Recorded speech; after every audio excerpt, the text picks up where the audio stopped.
വൈകുന്നേരമായതും അനുവും അഭിയും ഉമ്മറത്തിരിക്കുവായിരുന്നു. ഗീതയും കുടുംബവും പിന്നെ റൂമിൽ നിന്ന് പുറത്തേക്ക് വന്നിട്ടില്ല. അത് അഭിയിൽ ആശ്വാസമുണ്ടാക്കി.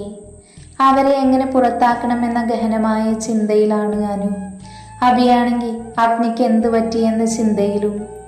അല്ല അഭിയേച്ചി, ശ്രുതി ചേച്ചിയും അമ്മായിയെയും പിന്നെ പുറത്തേക്ക് കണ്ടിട്ടില്ല. എന്തോ പണി വരാൻ ചാൻസ് ഉണ്ട് എന്ന് തോന്നുന്നു. അതിൻ്റെ പണിപ്പുരയിലായിരിക്കും രണ്ടുപേരും. അനു അഭിയെ പേടിപ്പിച്ചുകൊണ്ട് പറഞ്ഞു. എന്നാലും അനു, അവരെന്തായിരിക്കും പ്ലാൻ ചെയ്യുന്നത്? അഭി ആലോചനയോടെ ചോദിച്ചു. അഭിയേച്ചി പേടിക്കേണ്ട, നമുക്കും എന്തേലും പ്ലാൻ ചെയ്യാന്നേ. അവർ തരുന്ന പണിയേക്കാൾ വലിയ പണി തിരിച്ചു കൊടുക്കാം. എങ്ങനെയുണ്ട് എൻ്റെ ഐഡിയ? കൊള്ളാമോ? വലിയെന്തോ കാര്യം പറഞ്ഞ പോലെ അനുഗമയിൽ പറഞ്ഞു. ഇത്രയും കാര്യമായിട്ട് പറഞ്ഞിട്ടും അഭിയിൽ യാതൊരു മറുപടിയും ഇല്ലാത്തത് കണ്ട് അനു ദേഷ്യത്തോടെ അവളെ ഒന്ന് നോക്കി. താടിക്കും കൈകൊടുത്ത് അന്തം വിട്ടിരിക്കുന്ന അഭിയെയാണ് അനു കണ്ടത്. അനുപതിയെ അവളുടെ കൈക്കൊരു തട്ടു വെച്ചു കൊടുത്തു. അല്ല പിന്നെ അനുവിനോടാ കളി? ആ എന്തുവാടി? അഭി കലിപ്പിൽ അനുവിനെ നോക്കി ചോദിച്ചു. പിന്നല്ലാതെ, മനുഷ്യൻ ഇവിടെ എത്ര വലിയ കാര്യമാ പറഞ്ഞത്. അത് കേൾക്കാതെ സ്വപ്നം കണ്ടിരിക്കുക. ഒപ്പം പിന്നെ ദേഷ്യം വരാതിരിക്കുവോ? അനു കലിപ്പായി. അല്ലടി, എന്നാലും നിന്റെ ഏട്ടന് എന്തു പറ്റിയതാവും? എനിക്കങ്ങോട്ട് മനസ്സിലാകുന്നില്ല. അഭി ആലോചനയോട് അനുവിനോട് പറഞ്ഞു നിർത്തി. എൻ്റെ പൊന്നു ചേച്ചി, അത് നല്ല കാര്യമല്ലേ സംഭവിച്ചത്. അതവിടെ നിൽക്കട്ടെ. നമുക്കിപ്പോൾ വന്ന ഗസ്റ്റുകളെ കുറിച്ചൊരു പണി കൊടുക്കേണ്ടേ? അതിനെക്കുറിച്ചാണ് ചിന്തിക്കേണ്ടത്. എന്തു വന്നാലും നിന്റെ ഏട്ടൻ നമ്മുടെ പ്രതീക്ഷകളെ തെറ്റിക്കില്ല. അവർ നാണം കെട്ട് പോവേണ്ടി വരും. പിന്നെ എന്നാനു അവരുടെ കാര്യത്തിൽ ഇത്ര ടെൻഷൻ അടിക്കാൻ? അഭി കോൺഫിഡൻസോടെ പറയുന്നത് കേട്ട് അനു അഭിയെ അത്ഭുത ജീവിയെ പോലെ നോക്കി. അല്ല, ഇതെൻ്റെ അഭിയേച്ചി തന്നെയാണോ? എൻ്റെ ഏട്ടനെ ഇപ്പോഴേ ഇത്രയ്ക്ക് വിശ്വാസമൊക്കെ ആയോ? നടക്കട്ടെ നടക്കട്ടെ, അനു അവളെ കളിയാക്കിക്കൊണ്ട് പറഞ്ഞു നിർത്തി.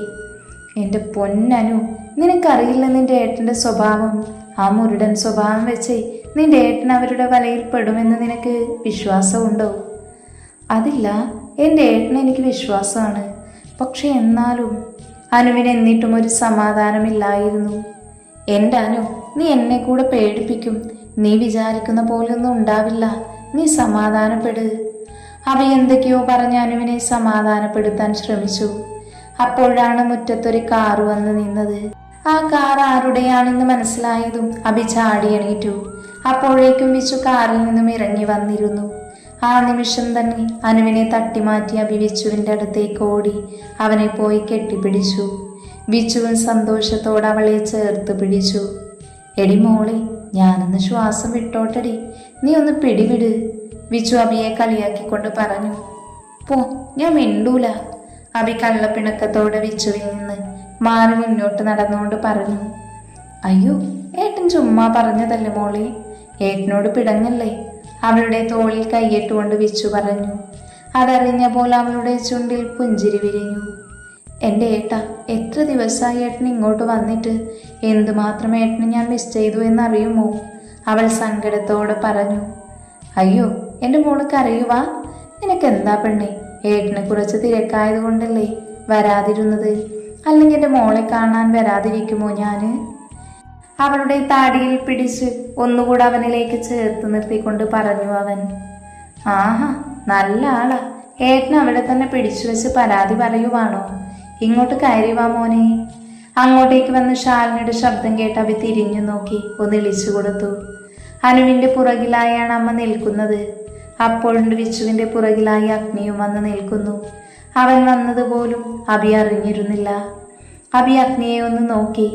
അവൻ്റെ മുഖത്തെ ഭാവം ഒരു നിമിഷം അവൾക്ക് മനസ്സിലായി എടുക്കാൻ സാധിച്ചില്ല എന്നതാണ് സത്യം. സ്ഥായി ഭാവമായ ദേഷ്യം തന്നെയായിരുന്നു മുഖത്ത്. കുറച്ചു മുന്നേ കണ്ട ആളെയല്ല. അവളെ ഒന്ന് ചിറഞ്ഞു നോക്കി അവൻ വിച്ചുവിൻ്റെ അടുത്തേക്ക് വന്ന് അവനെ ഒന്ന് നോക്കി ചിരിച്ചുകൊണ്ട് അകത്തേക്ക് കയറി. അമ്മായി, ഞാൻ കയറാൻ നിൽക്കുമായിരുന്നു. അപ്പോഴേ ഈ പെണ്ണ് പരിഭവം പറഞ്ഞ് പിടിച്ചു വെച്ചത്. പോയേട്ടാ, ഞാൻ മിണ്ടൂല. ഞാൻ പറഞ്ഞതാ കുറ്റമല്ലേ. ഏട്ടൻ വരാത്തത് അപ്പോഴും പ്രശ്നമല്ല. അവൾ അവിടെ നിന്ന് പോവാൻ നിന്നതും അതിന് സമ്മതിക്കാതെ വിച്ചു പിടിച്ചു നിർത്തി അവനരികിലിരുത്തി. നീ ഇവിടെ ഇരിക്ക്, എനിക്ക് കുറച്ച് സാധനങ്ങൾ കാറിൽ നിന്നും എടുക്കാനുണ്ട്. ഡീ മരമാക്രി, നീയും വാ എന്നെ ഒന്ന് സഹായിക്കാൻ. അവനെ തന്നെ ഉറ്റുനോക്കി നിൽക്കുന്ന അനുവിനെ നോക്കി വിച്ചു പറഞ്ഞു. അയ്യടാ, ഞാനോ? ഞാൻ എന്താടോ ചുമട്ട് തൊഴിലാളിയോ മറ്റോ ആണോ സാധനങ്ങൾ എടുക്കാൻ എന്നെ വിളിക്കുന്നു? താനൊന്ന് പോടോ. അനു പതിവ് പോലെ അവനെ പുച്ഛിച്ചുകൊണ്ട് പറഞ്ഞു. ഓ ആയിക്കോട്ടെ, തമ്പുരാട്ടി വരണ്ട. ഞാൻ അപ്പോഴേ അമ്മയോട് പറഞ്ഞതാ, നിനക്ക് വേണ്ടി ഒന്നും എൻ്റെ കയ്യിൽ തന്നു വിടേണ്ട എന്ന്. എവിടെ, അമ്മ കേൾക്കണ്ടേ? എൻ്റെ അനുമോൾക്ക് കൊടുക്കണേടാ, അവൾക്കിത് ഏറ്റവും പ്രിയപ്പെട്ടതാണ് എന്നൊക്കെ പറഞ്ഞ് സ്നേഹത്തോടെ തന്നയച്ച് അമ്മയെ പറഞ്ഞാൽ മതിയല്ലോ. വിച്ചു സ്വയം പറഞ്ഞ അനുവിനെ ഒളിഞ്ഞു നോക്കി. അയ്യോ, എൻ്റെ അമ്മായി എനിക്കെന്താ തന്നു വിട്ടത്? വിച്ചു പറഞ്ഞു നിർത്തിയില്ല. അപ്പോഴേക്കും അവൻ്റെ അടുത്തേക്ക് ചാടിത്തുള്ളി വന്ന് അനു ചോദിച്ചു. അയ്യോ, ഇനി നീ അങ്ങനെ കഷ്ടപ്പെട്ട് അതെടുക്കേണ്ട ആവശ്യമില്ല. ഞാൻ അമ്മയോട് പറഞ്ഞോണ്ട് അമ്മയുടെ പുന്നാര അനുമോൾക്ക് അത് വേണ്ട എന്ന് പറഞ്ഞൂന്ന്. ഇയാളെ ഇന്ന് ഞാൻ. താൻ പോടോ, എൻ്റെ അമ്മായി എനിക്ക് വേണ്ടി തന്നു വിട്ടതാ, അത് ഞാൻ തന്നെ എടുക്കും. അത്രയും പറഞ്ഞ് കാറിനടുത്തേക്ക് ഓടിപ്പോയി ബാക്ക് ഡോറ് തുറന്ന് കവറുകളെല്ലാം 2 കൈയിലായി പെറുക്കിയെടുത്തു. അവളുടെ ഓട്ടം കണ്ട് അഭിയും വിച്ചുവും ഒരു ചിരിയോടെ നോക്കി നിന്നു. ആ സമയമെല്ലാം അഗ്നിയുടെ കണ്ണ് അഭിയിലും വിച്ചുവിലുമായിരുന്നു. അഭി ആ നിമിഷം വിച്ചുവിൻ്റെ തോളിൽ ചാരിയാണ് നിൽക്കുന്നത്. അപ്പോഴാണ് തങ്ങളെ തന്നെ നോക്കി നിൽക്കുന്ന അഗ്നിയെ വിച്ചു ശ്രദ്ധിച്ചത്. ഇന്ന് ഓഫീസിൽ പോയിരുന്നു അല്ലേ? ഞാൻ പോയിട്ടുണ്ടാവില്ല എന്ന് കരുതി. വിച്ചു അഗ്നിയെ നോക്കി ചോദിച്ചു. പോയിരുന്നു, കുറച്ച് അർജന്റ് ഫയൽ സൈൻ ചെയ്യാനുണ്ടായിരുന്നു. അഗ്നി ചെറു പുഞ്ചിരിയോടെ മറുപടി പറഞ്ഞു. വിച്ചു അഭിയെ ചേർത്ത് പിടിച്ചു വീണ്ടും സോഫയിലേക്കിരുന്നു. മോനെ അവിടെ ഇരിക്ക്, ഞാൻ കുടിക്കാൻ എന്തെങ്കിലും എടുക്കാം. ഷാലിനി അത് പറഞ്ഞ് അടുക്കളയിലേക്ക് പോവാൻ നിന്നതും പുറകിൽ നിന്ന് വിച്ചു വിളിച്ചു. അയ്യോ അമ്മായി, എനിക്കൊന്നും വേണ്ട, ഞാൻ ഇറങ്ങുവാ. ഞാനിതൊക്കെ കൊണ്ടുവരാൻ വന്നതാ. എനിക്ക് അത്യാവശ്യമായിട്ടേ ഒരു സ്ഥലം വരെ പോവാനുണ്ട്. ഇപ്പോഴേ സമയം ഒരുപാടായി. ഞാൻ നാളെ അച്ഛനെയും അമ്മയും കൊണ്ടുവരാം. അവർ നാളെ വരണമെന്ന് പറഞ്ഞിരിപ്പുണ്ട്. അയ്യോ, അങ്ങനെ പറഞ്ഞാൽ എങ്ങനെ മോനെ? ഒന്നും കഴിക്കാതെ പോവാന്ന് പറഞ്ഞാ? അമ്മായി പരിഭവം പോലെ പറഞ്ഞു നിർത്തി. സമയമില്ലാത്തത് കൊണ്ടല്ലേ അമ്മായി, നാളെ എന്തായാലും വരാം, അപ്പൊ കഴിച്ചിട്ടേ പോവൂ. എൻ്റെ പൊന്നമ്മേ, വേണ്ടാത്തവരെന്തിനാ ഇങ്ങനെ നിർബന്ധിക്കുന്നത്? വേണ്ടാത്തവർ കുടിക്കണ്ട, ആർക്കാ ഇത്ര സങ്കടം? അനു പറഞ്ഞു നിർത്തിയതും വിച്ചു അവളെ ചിറഞ്ഞൊന്ന് നോക്കി. അപ്പോഴേക്കും ശാലിനിയുടെ കൈ അവളുടെ ചെവിയിൽ പിടുത്തമിട്ടിരുന്നു. അമ്മേ, എനിക്ക് വേദനിക്കുന്നു, പിടിവിട്. എടി കാന്താരി, മൂത്തവരോട് അങ്ങനെയാണോ സംസാരിക്കുക? അങ്ങേർക്ക് കുടിക്കാൻ വേണ്ടെന്ന് പറഞ്ഞതല്ലേ, അതുകൊണ്ടല്ലേ ഞാൻ അങ്ങനെ പറഞ്ഞത്. അതിന് ഞാനെന്ത് ചെയ്തു? എടി, നീ എൻ്റെ കയ്യിൽ നിന്നും അടി വാങ്ങുവേ. ബിച്ചുമോൻ നിന്റെ എത്ര വയസ്സിന് മൂത്തതാടി? ബഹുമാനമില്ലാതെയാണ് സംസാരിക്കുക. വിടമ്മേ, എനിക്ക് വേദനിക്കുന്നു. ബഹുമാനിക്കാൻ പറ്റിയൊരു സാധനം. അവൾ വിച്ചുവിനെ നോക്കി പുച്ഛിച്ചുകൊണ്ട് പറഞ്ഞു. അമ്മായി വിട്ടേക്ക്, ബുദ്ധിയില്ലാത്തവരോട് പറഞ്ഞിട്ടൊരു കാര്യവുമില്ല. ബുദ്ധിയില്ലാത്തത് തൻ്റെ കെട്ടിയോളാടോ. അത് പറഞ്ഞ് അമ്മയ്ക്ക് എന്തെങ്കിലും ചെയ്യാനുള്ളൊരു ഗ്യാപ്പ് കൊടുക്കാതെ അനു ചവിട്ടിത്തുള്ളി റൂമിലേക്ക് ഓടിപ്പോയി. അത് കണ്ട് എല്ലാവരും ചിരിച്ചു. അമ്മായി, എന്നാ ഞാൻ ഇറങ്ങുവാ. അളിയോ, ഞാൻ ഇറങ്ങുവാ. അഗ്നിയെ നോക്കി വെച്ചു പറഞ്ഞ് എണീറ്റു. എന്നാൽ അഭി അവനെ വിടാതെ പിടിച്ചിരുന്നു. എൻ്റെ ഏട്ടാ, ഇപ്പൊ തന്നെ പോവാണോ? ഇപ്പൊ വന്നതല്ലേ ഉള്ളൂ. അയ്യേ, ഒന്ന് പോയടി, ഞാൻ നാളെ വരുമല്ലോ. ഇപ്പൊ ഇത്തിരി തിരക്കായിട്ടല്ലേ. അതും പറഞ്ഞു വെച്ചു അവളിൽ നിന്നും മാറി ഇറങ്ങിപ്പോയി. അഭിവിഷമത്തോട് അവൻ പോകുന്നത് നോക്കി നിന്നു. വിച്ചു പോയതും അവളുടെ കണ്ണുകൾ അവൾ പോലും അറിയാതെ നിറഞ്ഞൊഴുകി. അവൾ തിരികെ കയറാൻ നിന്നതും തന്നെ രൂക്ഷമായി നോക്കി നിൽക്കുന്ന അഗ്നിയെയാണ് കണ്ടത്. കാറ്റുപോലെ അവൻ അവളുടെ അടുത്തേക്ക് പാഞ്ഞു വന്ന് അവളുടെ കൈ പിടിച്ചു വലിച്ച് മുകളിലേക്ക് കൊണ്ടുപോയി. മുറിയിലെത്തിയതും കയ്യിൽ നിന്ന് വിടാതെ റൂമിന്റെ ഡോറടച്ച് കുറ്റിയിട്ടു. അവളെ വലിച്ച് മുന്നിലേക്ക് നിർത്തി തോളിൽ പിടിച്ചു ഭിത്തിയിലേക്ക് ചേർത്തു നിർത്തി. അവളാകെ ഭയന്നു പോയിരുന്നു. അവൻ എന്തിനുള്ള പുറപ്പാടാണെന്ന് മനസ്സിലാവാതെ അവൾ സംശയത്തോടെ അവൻ്റെ മുഖത്തേക്ക് ഉറ്റുനോക്കി. അവൻ്റെ നോട്ടം അവളുടെ മുഖത്തൂടെ ഓടി നടന്നു. അവളുടെ കണ്ണിൽ അത് എത്തി നിന്നു. എന്തിനാടി പുല്ല് നീ കരയുന്നത്?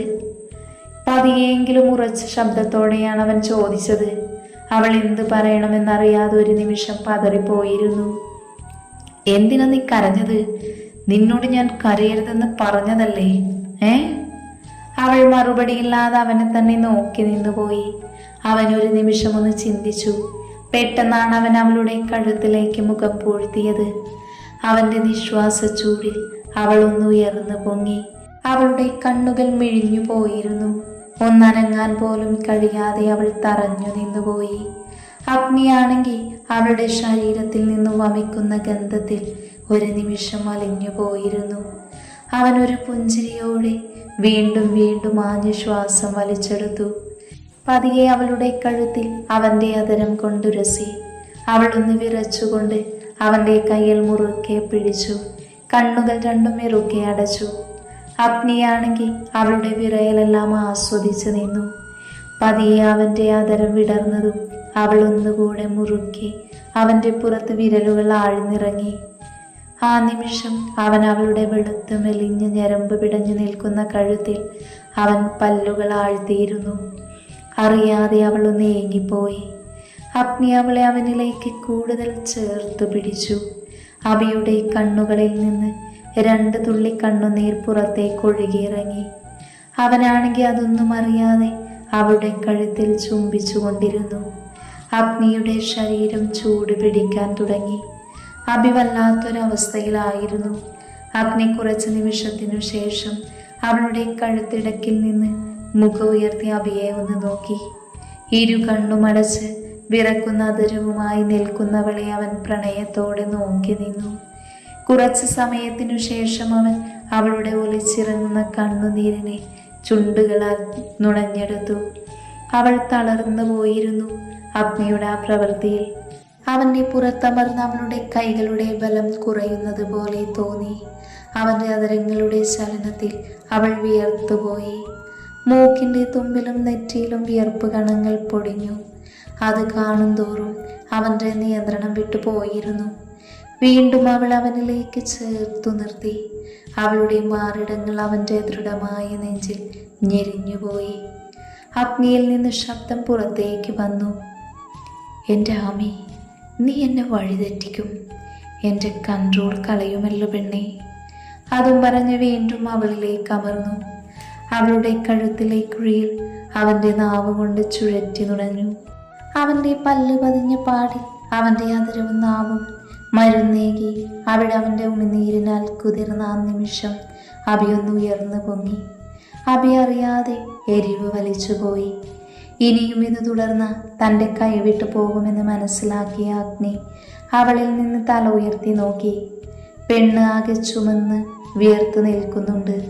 അവൻ ആ നിമിഷം അവളെ അങ്ങ് മൊത്തത്തിൽ കടിച്ചു നുണയാൻ ആഗ്രഹിച്ചു. പിന്നെ സമയമായിട്ടില്ല എന്ന് മനസ്സിലായവൻ അവളുടെ ഇടുപ്പിലൊന്ന് അമർത്തി പിടിച്ചുകൊണ്ട് അവളെ ഉറ്റുനോക്കി. പിന്നെ അവളുടെ നെറ്റിയിൽ നെറ്റിമുട്ടിച്ച് കുറച്ചു സമയം അങ്ങനെ നിന്നുപോയി. ഞാൻ പറഞ്ഞതല്ലേ ആമി, നിന്റെ ഈ കണ്ണ് നിറയരുത് എന്ന്. എൻ്റെ മുന്നിലല്ലാതെ ഈ കണ്ണു നിറഞ്ഞ് ഇനി ഞാൻ കാണരുത്. എനിക്കത് ഇഷ്ടമല്ല. ഇനി മേലിൽ അങ്ങനെ കണ്ടാൽ. ഒരു താക്കീത് പോലെ അവൻ പറഞ്ഞു നിർത്തി. വേഗത്തിൽ അവൻ മുറിയുടെ വാതിൽ തുറന്ന് പുറത്തേക്ക് പോയി. അപ്പോഴും അബി കണ്ണുകൾ ഇറുക്കി അടച്ച് അങ്ങനെ തന്നെ നിൽക്കുവായിരുന്നു. അവൾക്ക് ഇതുവരെ നടന്നതൊന്നും അപ്പോഴും വിശ്വസിക്കാൻ പറ്റുന്നുണ്ടായിരുന്നില്ല.